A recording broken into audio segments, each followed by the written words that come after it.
आज मैं आपको बताने वाला हूँ a day in my life और मैं आपको ये भी बताऊँगा कि आप मसल ग्रोथ की स्पीड को कैसे बढ़ा सकते हो विद प्रॉपर रेस्ट। अब रेस्ट को बहुत सारे लोग अंडर एस्टिमेट करते हैं, बट मैं आपको बहुत सही तरीका बताऊँगा कि आपको किस तरीके से रेस्ट करना है ताकि आपकी मसल ग्रोथ एक्चुअल में मसल ग्रो कर सके। हाँ। फिलहाल तो मैं सबसे पहले उठते ही अपनी इलेक्ट्रोलाइट्स बनाता हूँ, बिकॉज़ अभी मुझे ऐसा फ़ील हो रहा है कि मेरी बॉडी कुछ दिनों से डिहाइड्रेटेड है। अब लोग पूछेंगे कि ऐसा कैसे पता चलता है कि आपकी बॉडी डिहाइड्रेटेड है? सिंपल है कि मैं पहले पानी कम पी रहा हूँ, सबसे पहला साइन यही है कि मैं सिर्फ 2.5 से 3 लीटर पानी पी पा रहा हूँ 2-3 दिन से। और दूसरा रीज़न ये है कि जब भी मैं वर्कआउट करता हूँ, थोड़ा-सा हैवी जाता हूँ, मुझे ब्लैकआउट्स हो जाते हैं 1 सेट के बाद ही। तो ये तो क्लियर साइन है कि आपकी बॉडी डिहाइड्रेटेड है। एंड मैं अभी यूज़ कर रहा हूँ सप्लाई 6 के सॉल्ट्स। वाओ! ये तो दिख भी नहीं रहा है। एंड मैं अभी यूज़ कर रहा हूँ सप्लाई 6 के सॉल्ट, अगर आपको दिख रहे हैं तो। बाकी इनका taste is not that amazing because ये शुगर फ्री है, तो कुछ कॉन्सिक्वेंसेस तो आते हैं। ये ऐसे पाउच में आते हैं, मैं आपको पहले भी दिखा चुका हूँ। एक पाउच में 800 mg sodium, 200 mg potassium, 60 mg magnesium, 5.5 mg zinc है, काफ़ी कुछ है। ये देखो यहाँ पर। तो सिंपली मैं इसे अपनी बॉटल में डालूंगा, ऊपर से ठंडा पानी डालूंगा और पी जाऊंगा। अब मुझे दूसरा काम ये करना है कि मेरा ये जो टैटू है इस पे मुझे बोरोप्लस लगानी है, बिकॉज 2 दिन तक आपको इसे टच भी नहीं करना होता है और थर्ड डे आप इस पे बोरोप्लस लगाओ ताकि ये जल्दी रिकवर हो, या पता नहीं रीजन क्या है, मैंने सर्च नहीं किया रीजन के बारे में, बट हाँ फिलहाल मुझे इस पे काम करना है। एंड ऑल्सो अभी बज रहे हैं सुबह के 7:49। मैं हर चीज से फ्री हो चुका हूँ नहा धोकर। अब मुझे अपनी मील बनानी है, वो भी मैं आपको दिखाता हूँ कि मैं क्या बनाने वाला हूँ, पर उससे पहले बोरोप्लस लगाई जाए। एंड इतना जल्दी फ्री होने के बहुत सारे फायदे होते हैं। आप अपना काम जल्दी शुरू कर सकते हो, मील ले सकते हो, मतलब अगर आप सुबह जिम जाते हो तो आप सुबह मील लेकर जिम जा सकते हो, दैट्स वेरी गुड। मैं अपनी मील लेकर सबसे पहले अपनी वीडियोस वगैरह बनाऊंगा। मुझे जिम जाना है 10:30 पे। मैं जिम जाने से पहले 4 रील्स भी बनाऊंगा। मील भी बहुत सिंपल होने वाली है। सिंपली मैं हाई प्रोटीन ओट्स का यूज करूंगा। मैं 50 ग्राम ओट्स डालूंगा, 1.5 स्कूप वे प्रोटीन एंड उसमें 200 ml मिल्क डालकर एयर फ्रायर में रख दूंगा, बिकॉज मेरे पास माइक्रोवेव नहीं है। मेरे सारे काम एयर फ्रायर ही करता है, रीहीट वगैरह का या कुछ भी करना हो मुझे, मैं इसी में करता हूँ। और उसके बाद लास्ट में बनाना डालूंगा, एक पूरा 80 to 85 ग्राम का बड़ा बनाना, जिससे मुझे प्रॉपर कार्बोहाइड्रेट्स वगैरह मिल जाएंगे। ओट्स में भी कार्ब्स होते हैं, तो अच्छी क्वांटिटी में जिम जाने से पहले कार्ब्स मिल जाएंगे। वैसे मुझे आज इतने कार्ब्स की नीड है नहीं, बिकॉज आज मुझे क्या करना है मैंने लिख के रखा हुआ है। बिकॉज जब भी आप लिख के रख लेते हो तो आप वहां जाकर कंफ्यूज नहीं होते, एक प्रॉपर प्लानिंग के साथ चलते हो। तो मुझे शोल्डर रोटेटर कफ के लिए वार्म अप करना है एंड थोड़ी बहुत स्ट्रेचिंग करनी है शोल्डर की, हिप एडक्टर और एडक्शन मशीन करनी है और अपर एंड लोअर एब्स करने हैं प्रॉपर वेट्स के साथ। मतलब उसमें मुझे प्रोग्रेसिव ओवरलोड करना है। आज मुझे बस इतना ही इसलिए करना है बिकॉज कल मैंने प्रॉपर लेग डे किया था, उसमें मैंने एडक्टर एबडक्शन स्किप कर दिए थे। एंड एब्स तो मैं कर ही नहीं रहा 2 दिन से, क्योंकि मुझे वेट्स के साथ एब्स करने में दिक्कत आ रही है, ये देख सकते हो इसकी वजह से। और इसी की वजह से मैं अपर बॉडी भी ट्रेन नहीं कर रहा हूँ। सो आज सिर्फ इतना ही करेंगे, ना कोई रनिंग ना कुछ, क्योंकि आज तीसरा ही दिन है। एटलीस्ट 4-5 दिन तक या और ज़्यादा मे बी मुझे पसीने या नहीं चाहिए हाथ पे, ताकि ये और ज़्यादा अच्छे से उभर के आए।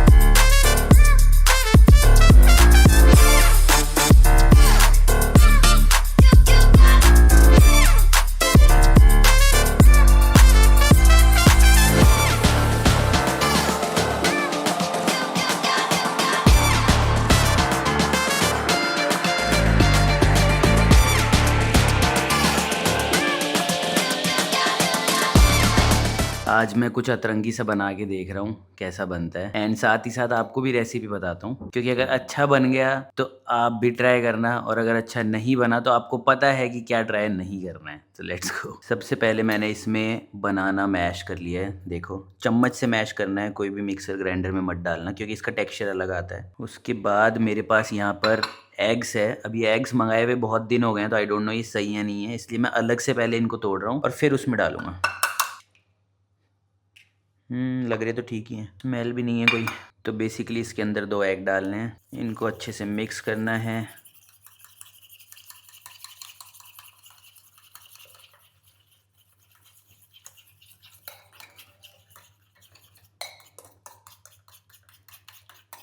एंड 1 स्कूप क्रिएटिन, ये ऑप्शनल है क्योंकि इससे कोई भी फ्लेवर नहीं बढ़ने वाला है।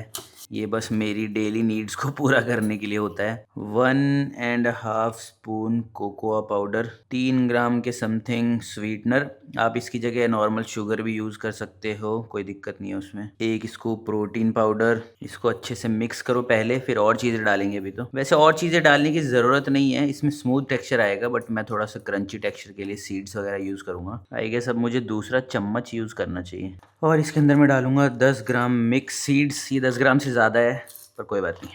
अब मैं इस मिक्सचर को रखूँगा इस बेकिंग पेपर में।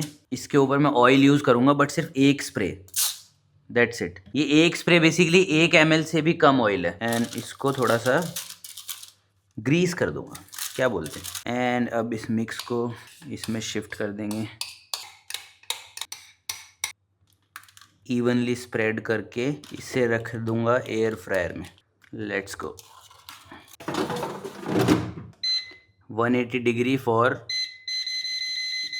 10 मिनट्स और 12। जब तक ये मील रेडी हो रही है, आपको इसके मैक्रोज बता देता हूँ। 160 ग्राम बनाना, 1 scoop whey protein, 2 medium size eggs, लगभग 15 ग्राम के something mix seeds, total 489 calories, 39.7 gram protein, 59.5 gram carbs and 16 grams of fat. तो अगर आप फैट लॉस भी कर रहे हो तो आपके लिए बेस्ट एवर मील होने वाली है ये ब्रेकफास्ट में। एंड आज का सीन कुछ ऐसा है कि टैटू में से बहुत ज़्यादा फ्लेक्स या स्किन बोल सकते हो वो निकल रही है, तो ये it's a part of a healing process. तो आज मैं जिम नहीं जाऊँगा बिल्कुल भी इसके चक्कर में, और देखते हैं, मुझे बहुत सारे काम भी निपटाने हैं तो मैं वो भी करूँगा साथ ही साथ। एंड मैं आज आपको बताऊँगा कि आप अपने मैक्रोज को डेली जो कुछ भी आप खाते हो उसे ट्रैक कैसे कर सकते हो। बहुत ही ज़्यादा इजी प्रोसेस है। सबसे पहले आपको कोई भी वेइंग स्केल खरीद लेनी है। बहुत सिंपल है, देखो अच्छे से समझना, मतलब बहुत लोग करते ही नहीं है क्योंकि उनको लगता है ये कॉम्प्लिकेटेड है। सबसे पहले एक वेइंग स्केल खरीदो, कुछ भी खाओ। फॉर एग्जाम्पल ये मेरे पास पीनट्स है, ठीक है।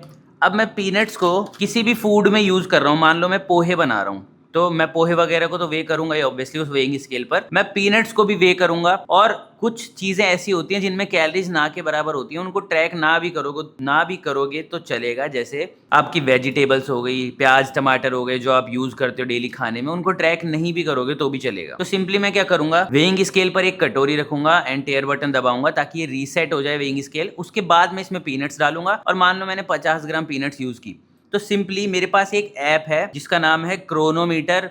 और भी ऐप्स है जैसे हेल्दीफाई मी, और भी इसके अलावा बहुत सारी ऐप्स होती हैं। तो सिंपली आप उसे इंस्टॉल करो, उसे चलाना सीख जाओगे आप ज़्यादा से ज़्यादा 1 घंटे में। उसके बाद उसमें आपने कितने ग्राम उसे वे किया वो ऐड कर दो। आपकी डेली कैलोरीज यहाँ पर शो कर देगा कि आप कितनी खा रहे हो, कितनी आपने क्या क्या ऐड किया है। देखो जैसे अभी मैंने अभी वाली मील ऐड की है तो मेरी कैलोरीज यहाँ पर शो कर रहा है, एंड ऑल द मैक्रोज भी यहाँ पर शो कर रहा है। तो ये बहुत ज़्यादा सिंपल है। एक और एग्जाम्पल बताता हूँ। अब मान लो आज रात हो चुकी है और मुझे कल क्या क्या खाना है मुझे वो सोचना पड़ता है, ठीक है। आप लोगों को भी सोचना पड़ता है कि किसमें कितनी कैलोरीज होंगी, अगर मैंने ये खा लिया तो कितना होगा, वो खा लिया तो क्या होगा। तो आपको पता होता है कि आपके घर पे क्या क्या पड़ा है जिसकी आप कल मील्स बना सकते हो। फॉर एग्जांपल मुझे पता है कि आज मुझे चिकन पास्ता खाना है, चिकन राइस खाना है, मेरे पास क्या अवेलेबल है। तो ये सारी चीज़ें आप कर सकते हो। और सुबह की एक मील आपकी अनप्रेडिक्टेबल भी हो सकती है, जैसे मेरी ये वाली आज की मील है जिसमें मैं मतलब पता नहीं क्या बनेगा, बट लेट्स सी। बट इसको भी क्लीन रखने की कोशिश करो, जैसे मेरी ये वाली मील है सिर्फ 489 कैलोरीज में। तो अब करना ये है कि इस मील को मैंने ऐड कर दिया, ठीक है। ये अनप्रेडिक्टेबल मील है, इसमें कैलोरीज 600 भी हो सकती थी, 700 भी हो सकती थी, 800 भी हो सकती थी, कितनी भी होती। अब बाकी की मील्स को मैं अपनी कैलोरी बजट के अकॉर्डिंग एडजस्ट कर सकता था। जैसे मुझे 2000 कैलोरीज खानी है, बट पहली मील मैंने 800 कैलोरीज की खा ली है, बची 1200 कैलोरी, तो ऑब्वियसली मुझे 2 मील में 1200 कैलोरीज को एडजस्ट करना है। तो मैं क्या करूंगा, सबसे इंटरेस्टिंग चीज जो मैं करता हूँ, मैं पहले ही पूरे दिन की मील्स इस ऐप में लिख लेता हूं, ताकि मुझे पता रहे कि मुझे जब मील बनानी है तो मुझे कितने ग्राम क्या यूज करना है, मुझे उस टाइम पे ज्यादा टेंशन ना हो। इससे क्या है, बहुत टाइम भी बच जाता है और आप अपनी कैलोरीज बजट को क्रॉस भी नहीं करते हो। तो अगर आपको फैट लॉस करना है तो आप फैट लॉस भी इस तरीके से काफी अच्छे से कर पाओगे। अगर आपको गेन करना है तो भी आपको पता रहेगा कि आपको कितनी कैलोरीज और खानी है अभी तक। तो मेरे लिए तो ये बहुत अच्छे से वर्क करता है। इसका नाम है क्रोनोमीटर। आप कोई भी ऐप यूज कर सकते हो, बट ये काफी ज्यादा सिंपल है, मतलब ये बहुत ही ज्यादा सिंपल है। बाकी कैलोरीज ट्रैकिंग से रिलेटेड कोई भी डाउट हो तो नीचे कमेंट सेक्शन में पूछ लेना। लो भाई, रेडी हो चुका है। आउच, बहुत गर्म है भाई। This is the meal. थोड़ा बहुत चिपक गया है बट कोई बात नहीं, चलता है इतना तो। दिखाता हूँ अब टेस्ट टेस्ट करते हैं इसका। ये कुछ ऐसा दिखता है। हम्म, ये केक की तरह है, केक की तरह, बट केक जितना स्वीट नहीं है, बिकॉज उसमें तो शायद शुगर वुगर बहुत कुछ डलता है, बट ये थोड़ा सा डार्क चॉकलेट केक की तरह है बिकॉज ऑफ कोकोआ पाउडर। और मेरे को दुख इस बात का नहीं है, मुझे दुख इस बात का है कि इधर उधर से चिपक क्यों गया थोड़ा थोड़ा, जबकि मैंने ऑयल भी लगाया था पर शायद ज़्यादा कम लगा दिया, या फिर बेकिंग पेपर में नहीं बनाना चाहिए था, आई डोंट नो, बट ये थोड़ा सा ही चिपका है तो इतना कोई दुख वाली बात नहीं है। बाकी तो मैं इसे खा ही सकता हूँ, बट ये बहुत गर्म है। आई नो मैंने क्लीन शेव कर लिया है बिकॉज आज एक और दिन है और ये वीडियो प्रॉपर 3 अलग-अलग दिन में कन्वर्ट हो चुकी है बिकॉज मुझे बहुत आलस आ रहा था और जिस टॉपिक पे ये वीडियो शुरू हुई थी उस बारे में मैंने पूरी वीडियो में बात ही नहीं किया। तो बात कर लेते हैं रेस्ट और मसल ग्रोथ के कनेक्शन के बारे में कि कैसे और ज़्यादा मसल ग्रोथ कर सकते हो अपने रेस्ट डेज़ को यूटिलाइज़ करके। So why rest days are very important मैं बताता हूँ। जब भी आप किसी मसल ग्रुप को ट्रेन करते हो एटलीस्ट 48 आवर्स तो उसे रिकवर होने के लिए चाहिए। बट अब आप लोग बोलोगे कि यार 48 आवर्स तो मैं बिना रेस्ट डे के भी मेरी स्प्लिट ही ऐसी है कि मैं 48 आवर्स बाद ही कोई दूसरी मसल ग्रुप को ट्रेन करता हूँ तो मेरी मसल को रिकवरी का टाइम मिल जाता है। बट रेस्ट डेज सिर्फ मसल रिकवरी के लिए नहीं होते हैं। जब भी आप रेस्ट करते हो आपका सीएनएस भी रिकवर करता है, आपका सेंट्रल नर्वस सिस्टम। जब आप रेगुलर वर्कआउट करते रहते हो बॉडी पे स्ट्रेस देते रहते हो, इवन दो आपके मसल ग्रुप में 48 आवर्स का या फिर 72 आवर्स का गैप होगा जिससे वो रिकवर हो रही है, बट सीएनएस को रिकवर होने के लिए प्रॉपर रेस्ट डे चाहिए होता है। एंड रेस्ट डेज पर आपके मसल फाइबर रिपेयर होते हैं, आपके मसल ग्लाइकोजन स्टोर्स वापस भरते हैं, एंड एज आई सेड आपका नर्वस सिस्टम रिकवर करता है, इन्फ्लामेशन थोड़ी सी कम हो जाती है। एंड अगर आपको प्रॉपर रेस्ट डे नहीं चाहिए तो आप कोई भी स्पोर्ट्स वगैरह खेल सकते हो या फिर आप एक्टिव रिकवरी बोलते हैं जिसमें आप वॉक कर सकते हो, काफी आपके स्टेप्स कंप्लीट कर सकते हो, ये सब आप कर सकते हो। बट ट्रेनिंग एटलीस्ट आपको वीक में 1 से 2 दिन या मे बी 3 दिन रेस्ट डे रखना चाहिए ट्रेनिंग से। एंड आपको अपनी स्लीप ऑप्टिमाइज जरूर करनी चाहिए और उसके मैं आपको 2 या 3 तरीके बता देता हूँ। सबसे पहला जो मेरे लिए बहुत ज्यादा काम आता है वो है एक फिक्स टाइम पे सोना और फिक्स टाइम पे उठना। इससे बेटर कुछ भी आप नहीं कर सकते स्लीप के लिए। एक्चुअली और भी कुछ कर सकते हो बट हाँ ये सबसे टॉप क्वालिटी चीज है जो आप कर सकते हो। दूसरा, अगर आप सप्लीमेंट में इन्वेस्ट करना चाहते हो तो आप प्लीज मैग्नीशियम ग्लाइसिनेट लेना सबसे पहले। नहीं करना चाहते तो कुछ मत लेना, कुछ भी फालतू की चीज मत लेना, बट लेना है तो सबसे पहले ये लेना। And the very most important thing जो मैं करता हूँ काफी टाइम से वो ये है कि मैं एटलीस्ट सोने के टाइम से 3 घंटे बोलने वाला था मैं, 30 मिनट पहले या फिर 40 मिनट पहले अपने फोन को मतलब साइड में रख देता हूँ, उसकी स्क्रीन यूज नहीं करता। ऑल्दो मैं स्टैंड अप कॉमेडी वगैरह चला के छोड़ देता हूँ, मैं सुनता रहता हूँ, सुनते सुनते बढ़िया नींद आ जाती है हंसते हंसते। ओ वाह, कॉल भी आ गया। और कुछ भी आप सुन के सो सकते हो बट आप देखना कुछ भी मत। सो या that's pretty much for this video. I hope video अच्छी लगी होगी, अच्छी लगी हो तो प्लीज शेयर करना दोस्तों के साथ में, चैनल पे नए हो तो सब्सक्राइब करना। मिलता हूँ नई वीडियो में, till then make sure to subscribe. ये तो 2 बार बोल दिया मैंने।